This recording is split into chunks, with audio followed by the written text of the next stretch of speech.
চলে এসেছে আমাদের ওয়েলকাম ড্রিঙ্কস।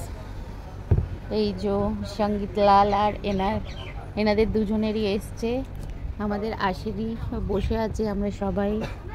ইনি ঘুমিয়ে পড়েছেন আর ওখানে সৃজা দোলনা চড়ছে। প্রথমবার এসছে সৃজা মৌসুমী। ও সঙ্গীত, ও সঙ্গীতকে এখানে অনেক বড় হয়ে গেছি। সঙ্গীত সৃজা প্রথমবার এসছে, পুকির ডাবটা নিয়ে ও খেয়ে নিচ্ছে। কেমন লাগছে সৃজা? ভালো। ডাবটা না, মৌসুমীতে কেমন লাগছে? মৌসুমীর ডাব কেমন লাগছে? মানে জলে নামতে পারবো না, কেন জলের প্রচুর স্রোত আর মাম্মামরা কেউ নামতে দিচ্ছে না, তাই নামবো না, তাই দোলনা যাচ্ছে আর ডাব খাচ্ছি। জলটা দেখাচ্ছি সবাইকে, ওই জলে তুই নামতে পারবিও না, সবাই বলবে। ঘুমিয়ে ঘুমিয়ে ডাবের জল খাচ্ছে। ও ডাব আসেনি বলে গান করছে বসে বসে। হ্যাঁ জানে, সবাই জানে, দীঘাতে গিয়েও আপনি খেয়েছেন, সবাই জানে সেটা। এই যে আমারও ডাব চলে এসেছে,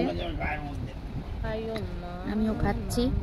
স্নেহাশিস শুধুও বসে আছে, স্নেহাশিসের আসেনি, এসে গেছে। ভালো, তোর কেন আসলো না এখনো? ও আচ্ছা, চলে এসেছে স্নেহাশিসেরটা। আমারটা আছে মনে হয় জল, ওরটা নাও তো দেখি। কি আমার, আমি ধর, ছাড়িস না।